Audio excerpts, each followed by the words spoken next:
Good afternoon. I am Pastor Kurt Traugott, currently serving Parma United Church of Christ. Over the next couple of weeks during Passion Time, we will take the walk that Jesus took from Gethsemane to Golgotha. In the early 4th century, people made a pilgrimage to Jerusalem, and they would stop where they think these events occurred and pray. We can no longer do that, so we will be using the Stations of the Cross. Our stations will invite us not only to examine ourselves, but also to intercede on behalf of other people. It is a journey of finding Jesus in all the moments of our lives and in the life of the world. Jesus prays in the Garden of Gethsemane, "Let this pass from me." We pray and work for those who live in fear of persecution.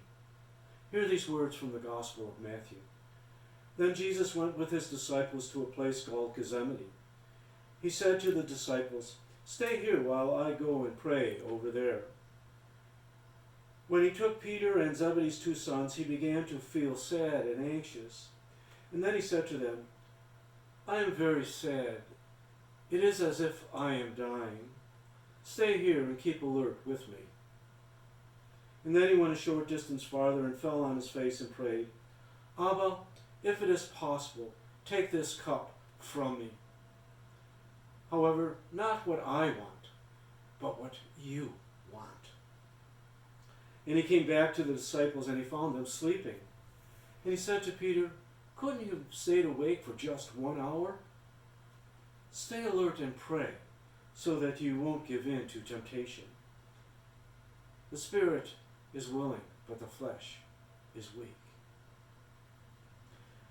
Have you ever just wished that the situation you are in, or the pain that you are feeling, would just disappear like you were waking up from a bad dream?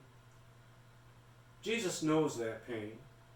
At this station, we pray for those who live in the fear of persecution for who they are, or for those who have taken a stand on the side of those who are oppressed.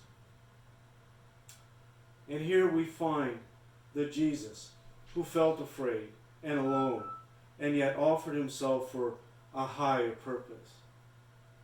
I would invite you now to be in the spirit of prayer, in whatever way that you find comfortable to pray. And I look forward to seeing you at noon tomorrow.